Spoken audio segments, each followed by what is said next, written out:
Entonces, en cuanto a los antecedentes personales, le vamos a preguntar a nuestro paciente si tiene infecciones urinarias, si tuvo infecciones urinarias a repetición. Podemos pensar que un paciente joven con con infecciones urinarias a repetición puede haber estado dándonos señales de alguna malformación en las vías urinarias. Esas malformaciones en las vías urinarias, si no se controlan o si no se resuelven, podría llevarnos a una insuficiencia renal crónica en la segunda o tercera década de la vida. Fíjense que acá estamos hablando de gente muy joven. Lo mismo si tenemos hipertensión arterial en la infancia, un paciente, vamos a pensar o lo vamos a interrogar ese paciente si no pasó por una glomerulonefritis, quizás que pasó inadvertida.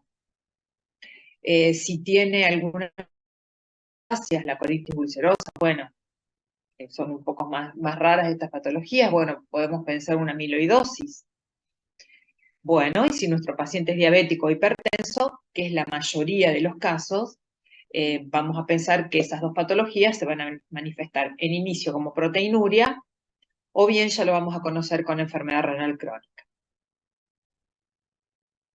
A ver si esto funciona. Bueno, en cuanto a los antecedentes familiares, tenemos un montón de enfermedades familiares que la vamos a diagnosticar a jóvenes y otras no, pero la mayoría, o mejor dicho, la más importante o la más frecuente son las enfermedades renales quísticas. En este caso, la poliquistosis renal del adulto, recuerden, tiene una herencia autosómica dominante. Eso quiere decir que el 50% de los hijos va a tener la posibilidad o la chance de poliquistosis renal. En realidad, no es el 50% de los hijos, o sea, cada hijo va a tener el 50% de heredar la enfermedad. Se va a manifestar por lo general en los pacientes jóvenes, así que si tenemos un paciente con poliquistosis renal del adulto y tiene hijos chiquititos, no se justifica el estudio, lo tendríamos que empezar a estudiar a partir de la adolescencia. La poliquistosis infantil es autosómica recesiva, pero es más grave, se manifiesta recién cuando son niños, esas son patologías que diagnostican los pediatras, la enfermedad quística medular o nefronoptisis, que son patologías de la infancia. Nosotros cuando lo recibimos al paciente ya tienen el diagnóstico hecho por el pediatra. Otras nefropatías hereditarias, el Alport. Hay algunas familias con Alport acá en la zona. El Alport, no sé si es nefropatía sordera, una sordera neurológica, tienen una hipoacusia importante. Bueno, la hematuria benigna familiar también es una nefropatía hereditaria que se manifiesta clínicamente como hematuria. Ahora se está viendo que no es tan benigna, algunas familias pueden llegar a enfermedad renal crónica. La nefropatía por membrana basal delgada también, lo mismo, pero también se va a manifestar con hematuria. Y otras, pero menos frecuentes, como la enfermedad de Fabry, la nefropatía por IgA y el lupus. Ya sabemos que un paciente lúpico en algún momento de su vida tiene chances de hacer alguna nefropatía. Tenemos que preguntar a nuestro paciente si toma medicamentos. La toma frecuente de medicamentos y de manera crónica nos puede dar dos patologías que si bien se llaman muy parecidos, son clínicamente distintos, la nefritis intersticial o túbulo intersticial aguda. Eso por ahí no es tan dependiente de la dosis, a veces una sola dosis de algún medicamento puede producir la nefritis túbulo intersticial en pacientes susceptibles, como por ejemplo los ancianos, o pacientes ya con una nefropatía de base. Y la nefropatía o nefritis túbulo intersticial crónica, bueno, está relacionada con la toma crónica de analgésicos y antiinflamatorios. La primera se va a manifestar como una insuficiencia renal aguda o como un síndrome nefrítico, y la segunda se va a manifestar como una enfermedad renal crónica. ¿Cómo vamos hasta ahí? ¿Alguna duda? Bien, profe, va bien. Hasta ahora es todo simple, ustedes lo deben conocer. Bueno, y después le vamos a preguntar a nuestro paciente cuáles son los síntomas que lo llevaron a la consulta. y de acuerdo a los síntomas que refiera, bueno, vamos a ir teniendo ya algunas ideas de la patología. Entonces, si el paciente habla de disuria, lo primero que tenemos que pensar son infecciones urinarias, también la hipertrofia benigna de próstata, litiasis renal, que a veces, bueno, no solamente el cálculo migra por uréteres, sino cuando hay cálculos en vejiga, a veces causa disuria o polaquiuria también, o tenesmo. Bueno, si refiere poliuria o polaquiuria, tenemos que pensar en síntomas, en patologías que irritan la vejiga, pero también puede ser insuficiencia cardíaca, así que tenemos que pensar varias cosas. Bueno, si la paciente está embarazada, lo podría explicar el embarazo. Si el paciente refiere nicturia, aparte de la insuficiencia cardíaca, podría ser una enfermedad renal crónica, ¿no? El renal crónico lo primero que pierde es la capacidad de concentración urinaria, entonces va a orinar muchas veces más en el día. Capaz que de día no se dan cuenta y de noche ahí sí entienden que no es normal levantarse tantas veces al día. Bueno, dolor. El dolor, por ahí de la parte nefrológica no es muy frecuente, el dolor de vías urinarias más de la urología, pero a veces algunas glomerulonefritis agudas, sobre todo de instauración aguda, pueden producir un dolor lumbar, que es un poco, no es tan típico como el dolor de la litiasis renal, es un dolor tipo opresivo, bilateral, por ejemplo la postreptocóxica, que es una de las agudas más frecuentes, o la IgA. Pero también la pielonefritis nos puede dar dolor, acompañada de fiebre muy alta, por supuesto, el cólico renal, que es un dolor muy típico, ustedes saben que el lumbar por lo general es y va hacia la parte anterior del abdomen y hacia el pliegue inguinal y a la zona genital. Y bueno, y si nuestro paciente refiere también pérdida de peso, anorexia, náuseas sobre todo matinales, vómitos matinales, le vemos que tiene un color terroso en la piel, que es el color típico de la enfermedad renal crónica, tenemos que pensar que este paciente ya tiene una enfermedad renal crónica que está instaurada hace mucho tiempo. Entonces tenemos un montón de síntomas, todos muy típicos o no de algunas patologías. La hematuria es una de los síntomas más frecuentes de derivación. Entonces nosotros, cuando nos derivan un paciente por hematuria, bueno, son montones de cuestiones. Pueden ser desde glomerulonefritis hasta cuadros infecciosos, litiasis renal, también pueden ser tumores de la vía urinaria, cualquier digamos, de la vía urinaria. Entonces, al ser tan inespecífica, tenemos que empezar a ver de dónde viene esa hematuria. Entonces tenemos que recordar que la vía glomerular es un color pardo, por lo general es un color caoba, no es roja rutilante, por lo general es total, la uretral es roja rutilante, por lo general inicial, y la vesical o prostática también es roja y terminal. La vesical puede ser total también, ¿no? Pero por lo general es más rojo, roja rutilante esta hematuria, nada que ver con la glomerular, que como les decía es un color más pardo, el paciente por ahí la describe como té, color té o Coca-Cola. Estos ya pueden ser causa de derivación o hallazgos nuestros, ¿no? Porque nosotros por ahí nos derivan un paciente por cualquier motivo y le pedimos todos los estudios y le podemos encontrar proteinuria, por ejemplo. Las dos enfermedades más frecuentes que causan proteinuria son la diabetes y la hipertensión arterial, pero bueno, también las glomerulopatías, la amiloidosis, el mieloma múltiple y un montón más. Esto ya lo vamos a ver bien cuando estudiemos síndrome nefrótico. Podemos encontrar neumaturia, algo raro. Esto por lo general muestra o es secundaria instrumentación de la vía urológica, o bien en pacientes, por ejemplo, con tumores, con tratamiento de radioterapia.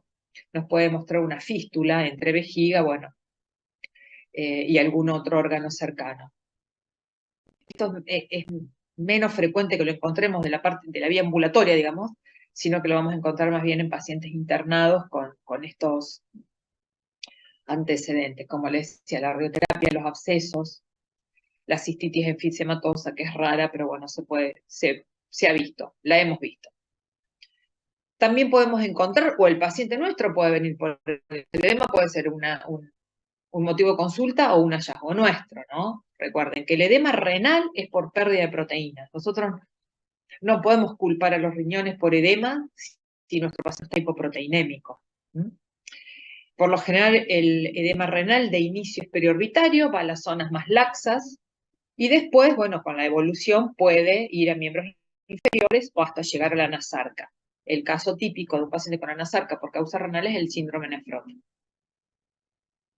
O bien, que nuestro paciente, o sea, hallazgo nuestro paciente sea derivado por enfermedad renal crónica. Acá los síntomas son muchísimos, va a depender mucho de, digamos, de la causa de la enfermedad renal crónica, de las comorbilidades del paciente, de la edad. Hay pacientes que son totalmente asintomáticos hasta fases muy, muy avanzadas de la enfermedad renal crónica, y hay otros que no. Pero bueno, por lo general, los primeros síntomas son la poliuria, nicturia, la anemia, astenia, anorexia, vómitos, pérdida de peso y demás. Fíjense todo lo que podemos encontrar en nuestro paciente. Bueno, para nosotros, amén de los análisis con función renal y algunas cosas más que ya les voy a ir contando con el desarrollo de los temas, para nosotros es muy importante el estudio de la orina de nuestros pacientes. Nosotros a veces un sedimento urinario, no solamente que nos trae luz muchísimas patologías, sino que a veces nos hace tomar la decisión de hacer un tratamiento agresivo con nuestro paciente o no. Ya vamos a ver más adelante que muchas patologías se manifiestan clínicamente de la misma manera, pero el sedimento urinario puede ser la diferencia entre decir, bueno, espero tranquila que evolucione o tengo que hacerle un tratamiento agresivo porque, por ejemplo, está haciendo una rápidamente progresiva y necesito salvarle los riñones antes que la paciente termine en diálisis en 2 o 3 días. Entonces, es muy importante enseñarle a nuestros pacientes cómo tiene que tomar la muestra de orina.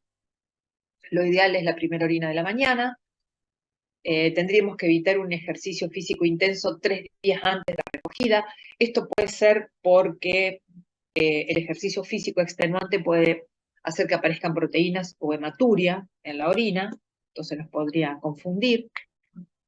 Tenemos que evitar recoger la orina durante el periodo menstrual por la contaminación con glóbulos rojos, pero siempre, siempre pedirle a nuestras pacientes que se pongan un tapón vaginal para evitar la contaminación vaginal.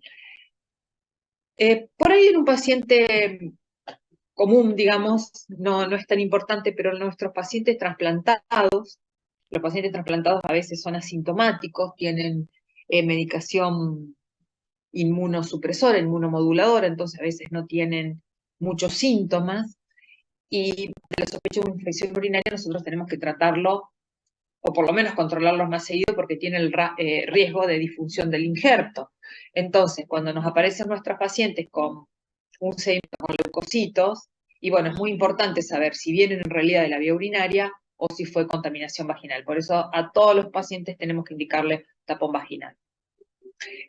Bueno, por supuesto, la higiene de las manos y de la región antes de tomar la muestra de orina. Tercio medio de la micción. Recuerden que la primera parte hay que desecharla. Hay que enseñarle bien al paciente cómo manipular el frasquito, el recipiente, porque a veces lo destapan, lo dejan destapado un rato largo, sobre todo si es para cultivo. Si es para un sedimento no importa. No tomarlo con los dedos para el lado de adentro, siempre tomarlo de afuera, la tapa lo mismo y taparlo sin tocar, digamos, las paredes internas, ¿no? Y lo importante es que tiene que tomar la muestra de orina y llevarla rápidamente al bioquímico. Lo ideal sería verla en un plazo de 2 horas, para que no se altere el sedimento, ¿no? O sea, no puede tomar la muestra a la mañana y después llevarla a analizar cuando pueda. Esta analítica de orina nos va a informar un montón de cuestiones.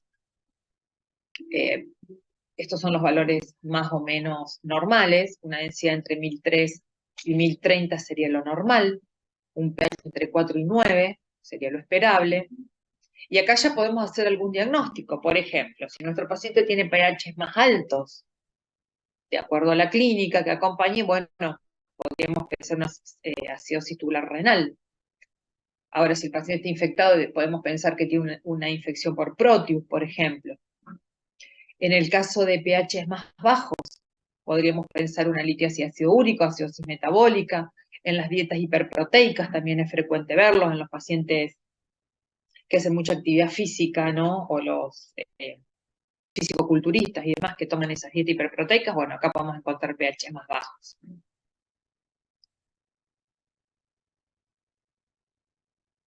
Esto en cuanto a la lítica o el físico-químico le podríamos decir, y esto en cuanto al sedimento. Siempre tenemos que pedir un sedimento urinario. Nosotros, como les decía,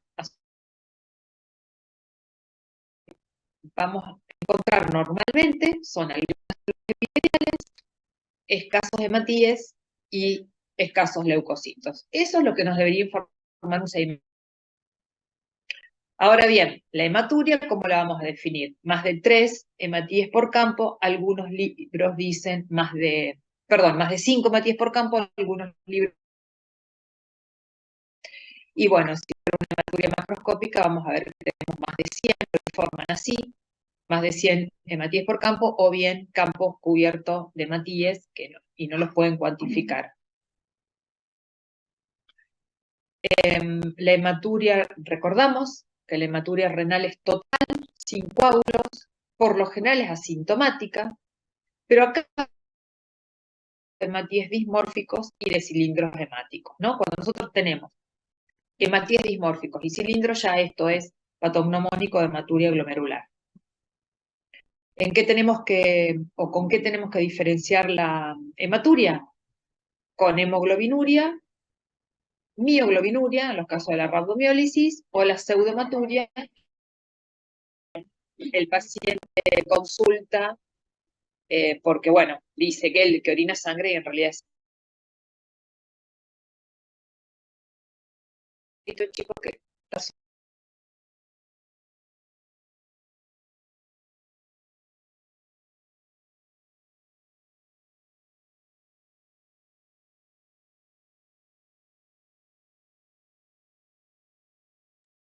ahí está, disculpen. Bueno,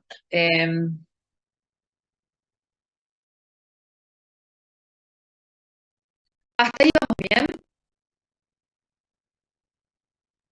Profe, Sí, estos últimos diagnósticos diferenciales son por análisis, digamos, o no, cómo lo esto diferencias. sobre todo por el contexto del paciente. El paciente con hemoglobinuria, por hemólisis, un antecedente importante, ¿no? El paciente con rhabdomiólisis es un accidentado grave, o un quemado, bueno, vieron los accidentes automovilísticos, o bien algunos fármacos, sobre todo algunos antipsicóticos, algunos que usan ¿cómo se llaman? Los psiquiatras. Entonces tiene el antecedente. Acá lo que uno tiene que pensar, por ejemplo, cuando vos pedís un sedimento urinario o no te lo informan del todo bien, entonces te ponen, por ejemplo, hemoglobina, 3 o 4 cruces. Entonces, bueno, en ese contexto tenés que pensar, ¿es hemoglobina por hemoglobinuria? ¿Es hemoglobina por mioglobinuria? ¿O es hemoglobina por hematuria? Ok, te apoyo. Sobre todo el antecedente, en el caso de la hemólisis, vos tenés todos los otros hallazgos de laboratorio de la hemólisis, ¿no? Ujú. Anemia, etcétera, etcétera, todas las enzimas y demás.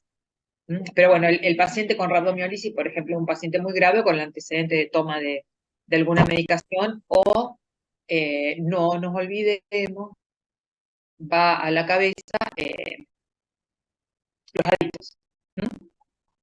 Bien, Ya vamos a tener una clase de eso, la rhabdomiólisis es muy frecuente en las adicciones. Bueno, podemos tener también proteinuria, y un poco para recordar, la microalbuminuria, o mejor dicho, llamamos microalbuminuria, la cantidad es entre 30 y 300 miligramos en 24 horas. Por arriba de 300 miligramos ya estamos hablando de proteinuria o macroalbuminuria, como ustedes quieran. A veces nosotros tenemos proteinuria,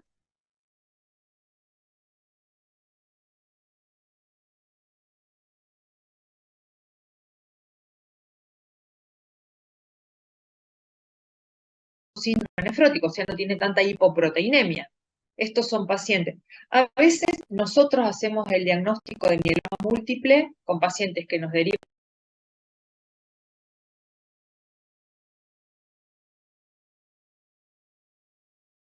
12 gramos de proteinuria en 24 horas, pero estoy atrapada con la silla, ahí está. Tiene 10, 12, 13 gramos de proteinuria en 24 horas, pero no tiene tanta hipoalbuminemia ni tanta hipoproteinemia, ¿no? Entonces, en esos casos tenemos que sospecharlo, ¿no? Que es un mieloma múltiple. ¿Y qué pedimos en ese caso? Pedimos un proteinograma por el electroforesis.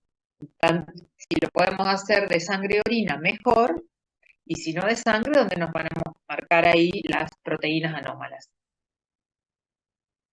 También podemos encontrar leucocituria. Bueno, si hay leucocituria, es simple, o son infecciones urinarias, o una infección del tracto urinario, para decirlo mejor, o procesos intersticiales. Los procesos intersticiales, como la nefritis, cursa con leucocituria. Y dentro de las leucociturias, vemos, si hacemos un cultivo y nos da negativo, tenemos que pensar, por ejemplo, en tuberculosis, uria, pero con urocultivo negativo. Tuberculosis, tratamiento, bueno, acá lo puse un poco mal, porque en realidad lo primero y lo más frecuente es el antibiótico, ¿no? Los pacientes empiezan por ahí con síntomas de infección urinaria, toman un antibiótico cualquiera, el que tengan en la casa, entonces por ahí siguen con los síntomas y no desarrolla nada en el cultivo. También las infecciones por micoplasma a veces no desarrollan en el cultivo. La necrosis papilar por ahí una patología va a tener figuría sin uro positivo. Bueno, tuberculosis, como le dije, y la poliquistosis. La nefritis tubulointersticial cursa con eosinófilos.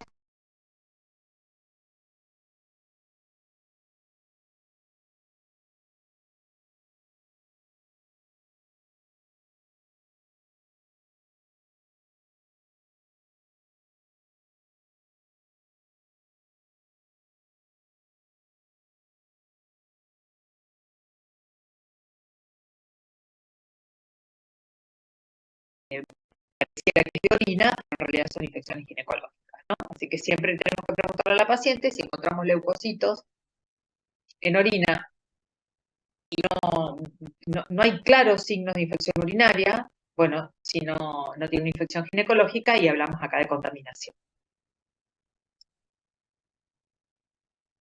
Otra cosa que podemos encontrar en el sedimento son los cilindros. Bueno, cilindros hay un montón, no todos son benignos. Los que no tienen hallazgo, o mejor dicho, los que pueden ser un hallazgo pero no tienen ninguna importancia patológica son los hialinos, por ejemplo, que solamente una matriz proteica, ya los vamos a ver ahora en una foto, son frecuentes. Los epiteliales serían los hialinos que tienen inclusiones de células epiteliales. Los granulosos tienen inclusiones más granulares, o sea, la matriz es una matriz hialina, ¿no? Ahora bien, los cilindros hemáticos glomerular son patológicos, tienen la inclusión de glóbulos rojos, por supuesto. Los cilindros serios son unos cilindros un poquitito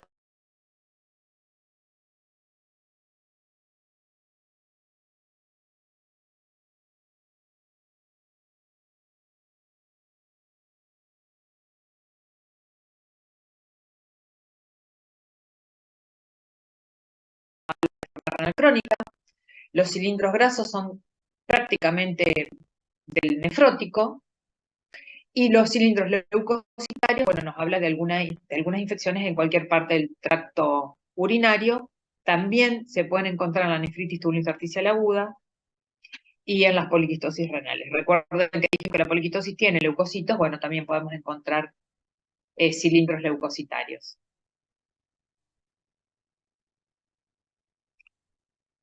Estos son los hialinos, fíjense que los hialinos son prácticamente transparentes, así que tenemos que tener el ojo un poco entrenado, a veces lo podemos omitir, son fáciles. Fíjense que no tienen prácticamente nada adentro.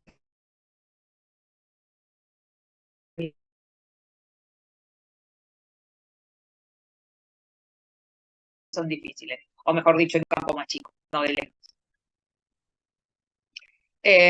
Estos son los, por lo general, más grandes y tienen muchas inclusiones granulares, entonces estos sí son más sencillos de ver. Estos sí. Los serios, y fíjense la diferencia entre los serios, cortos, anchos, un poco deformados, con estos acá. Son delgaditos y finitos y largos. Los o cilindros gruesos, como se llaman en alguna bibliografía. Esto, recuerden que el cilindro es el molde de un túbulo, ¿no? Entonces esto ahí tenemos que darnos cuenta que son túbulos que no son crónicas por lo general. Estos son los cilindros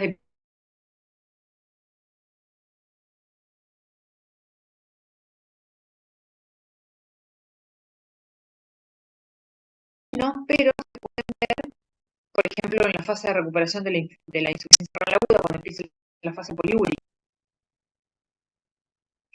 Se suelen ver, son frecuentes. Bueno, y por último los hemáticos, cubiertos de glóbulos rojos.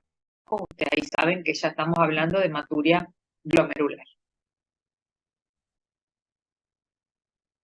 Y por último, los leucocitarios, infecciones de las vías, recuerden, infecciones de las vías, poliquistosis renal, nefritis tubulointersticial.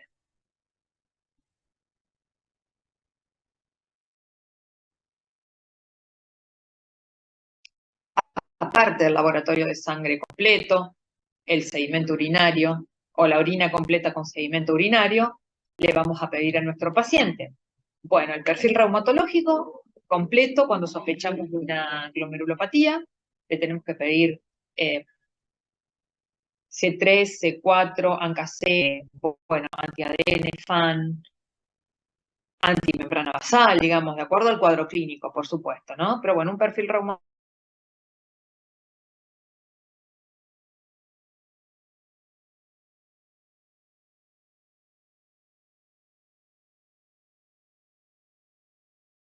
Porque, bueno, muchas veces los virus B, C y HIV pueden manifestarse, ya los vamos a ver un poquito más adelante, pero tienen manifestaciones renales, como nefrótico, a veces hasta rápidamente progresivo.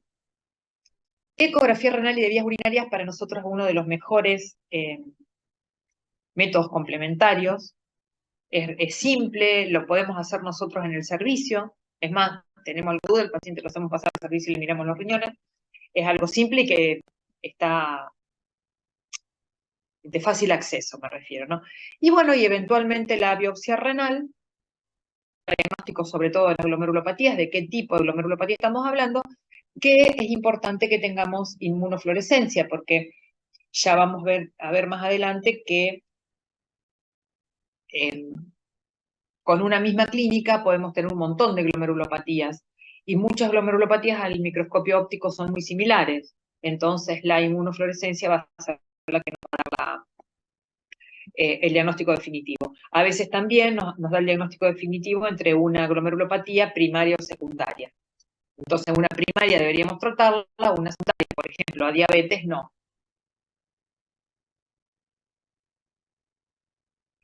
Bueno, un poquito para recordar las imágenes, eso es un riñón normal, ecográficamente normal por lo menos. Esto es lo que nosotros siempre queremos ver, un riñón lisito, donde tenemos una buena diferenciación de corteza y médula. Ya vamos a ver, en algunas patologías lo principal es digamos, nos van a informar pérdida de la relación córtico-medular. Vamos a ver riñones con esas características también, eso es típico de la enfermedad renal crónica. Pero bueno, esto es lo que nosotros queremos ver, corteza por un lado, médula por el otro, que se distinguen bien entre ellas. Y acá, ¿qué les parece a ustedes que estaríamos viendo? ¿Qué les parece que son esas cositas que están señaladas? ¿Quistes? Exactamente, son quistes renales. A ver, nosotros viendo una sola imagen, vemos que hay quistes, no podemos decir que es una poliquistosis renal. Tendríamos que ver más imágenes, me refiero, ¿no? Pero bueno, una poliquistosis renal debería ser bilateral. En cambio, si yo tengo esta imagen unilateral, lo que tendría que pensar rápidamente es que no esté obstruido este paciente, ¿no? Que no tenga alguna obstrucción en la vía urinaria. Pero sí, estos son quistes renales, fíjense, por lo general redondos, limpios, no hay mucho contenido dentro de los quistes.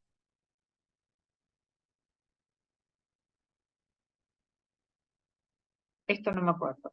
Ah, sí. A ver, ¿a qué les parece? Vamos a comparar este con este. ¿Qué les parece este riñón?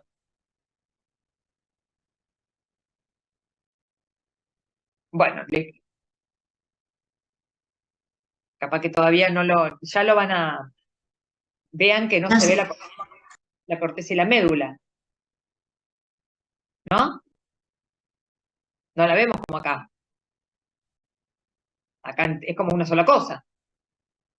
Pérdida de la diferenciación córtico-medular. Acá, ¿qué vemos? Es fea esta foto, pero es linda para que vean. A ver. Puede ser una pielonefritis, no sé, sería. Y acá está exactamente todo muy dilatado. No sabemos si es una pielonefritis. Me impresionaría que no, porque si fuera pus, sería un poquito más blanquito, digamos, no fuera. Esto parece líquido nomás. Esto podría ser una obstrucción. ¿Está? Esto sería urétero, piel o cálice. Están hasta los cálices dilatados. A ver qué Profe, más. ¿eso sería una hidronefrosis? Claro, La- la- esto sería una hidronefrosis. Después, ¿qué sería lo correcto? Ir siguiendo hasta dónde encontramos el stop, si lo encontramos, ¿no? Pero bueno, estas son fotitos como para que ustedes vayan viendo cómo vemos nosotros las imágenes. Esto es una biopsia renal normal.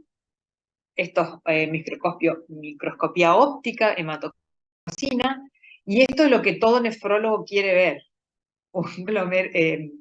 Riñones normales. Estos son los glomérulos, túbulos, arterias, todo normal. Y esto es como veríamos la tinción del glomérulo con inmunofluorescencia. Cuando nosotros pedimos fluorescencia, tenemos dos tipos de patrones. El patrón lineal, fíjense que esto es como el patrón lineal va siguiendo los vasos, ¿no? Después, bueno, veremos a dónde están los depósitos, pero por lo general va siguiendo la membrana basal de los capilares intraglomerulares, ¿no? El glomérulo está afuera. Y otro es el patrón moteado o granular, como ustedes quieran. Pero fíjense, yo quiero que ustedes sepan que esto, que ustedes lo ven verde, son anticuerpos anti algo. O sea, se pintan anticuerpos anti-IgG, anticuerpos anti-IgM, anticuerpos anti-C1, C2, C3, C1Q, qué sé yo, C3 y C4, lo que a ustedes se le ocurra, antifibrina, y después se van poniendo los preparados para ver qué pinta, ¿no? Para que vean ustedes por qué nosotros no podemos curar una glomerulopatía. Imagínense, yo no sé qué son estos, la verdad que no me acuerdo, Pero fíjense cómo está la membrana basal y los capilares glomerulares absolutamente cubiertos de una sustancia que hace que se pinte de esa manera, ¿no?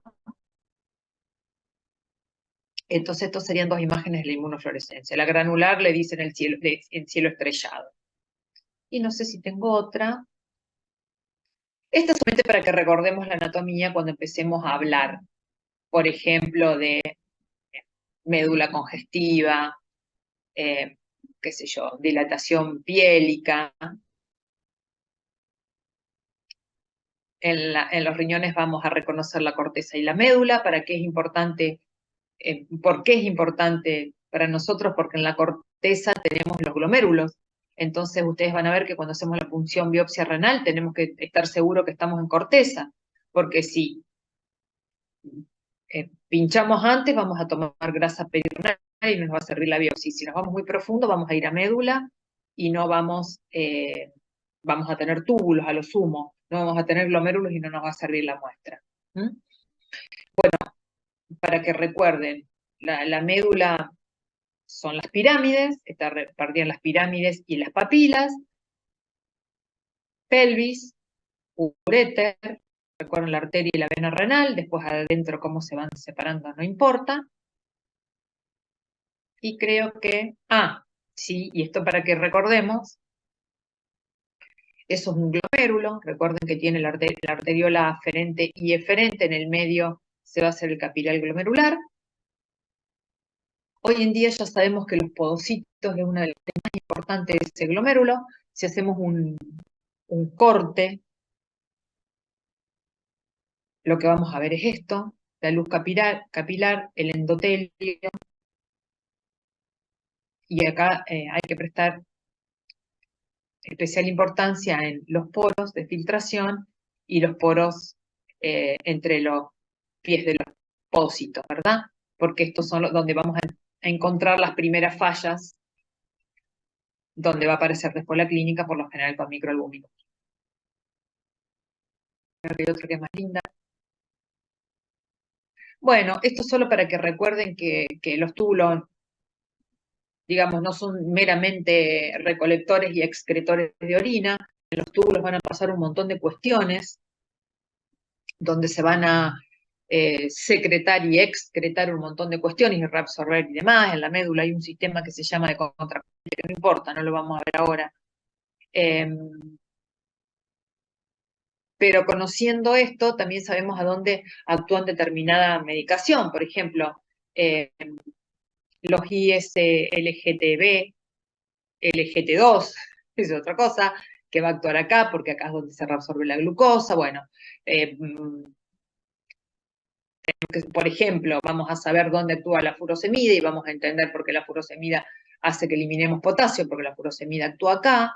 Pero esto solamente para que vean todo el caminito que produce electrolitos dentro de los túbulos.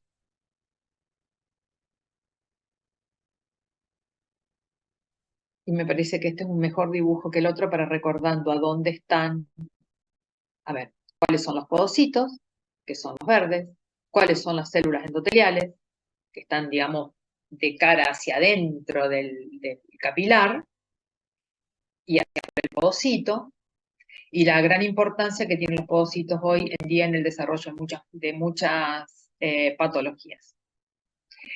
Después, cuando veamos algunas patologías, vamos a ver que esos depósitos intraglomerulares que vemos por inmunofluorescencia, bueno, vamos a ver si están en la vertiente externa, interna, si está sobre la célula endotelial, si está sobre los podocitos, pero eso ya es otra cosa.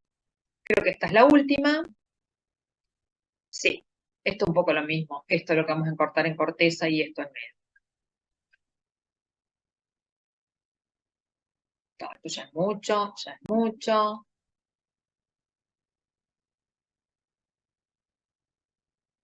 Un poquito también para recordar las funciones de los riñones. Eliminación de productos por la orina, ¿no? Acá vamos a través del filtrado de un montón de toxinas, bueno, los desechos metabólicos, sustancias extrañas, fármacos, también su función de regulación del agua, del equilibrio de iones orgánicos, la osmolalidad, equilibrio ácido-base, fíjense si no hace cosas. Bueno, lo que sería el equilibrio del medio interno, ¿no? Por supuesto, control de la volemia, de la reducción de los iones de la sangre. Como les decía hoy, vieron que un montón de cosas se excretan, se vuelven a absorber, se vuelven a excretar y demás, pero sobre todo lo más importante es sodio, potasio y cloro.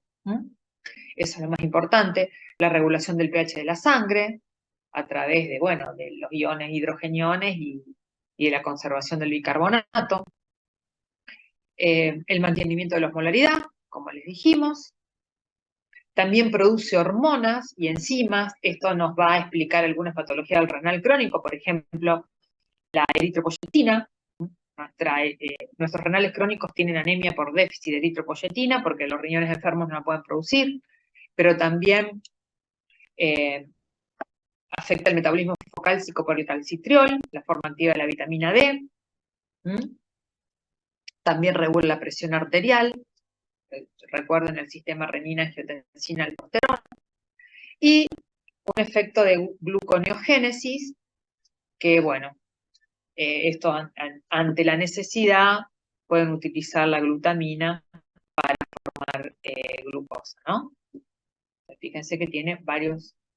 Lo más importante para nosotros, que es la eliminación de productos, todo esto acá. Y bueno, esto ya lo vamos a ver en enfermedad renal crónica, que otra cosa. Esto lo vamos a pasar porque es lo más importante y creo que esto es el final. Bueno, ¿cómo estamos hasta ahí?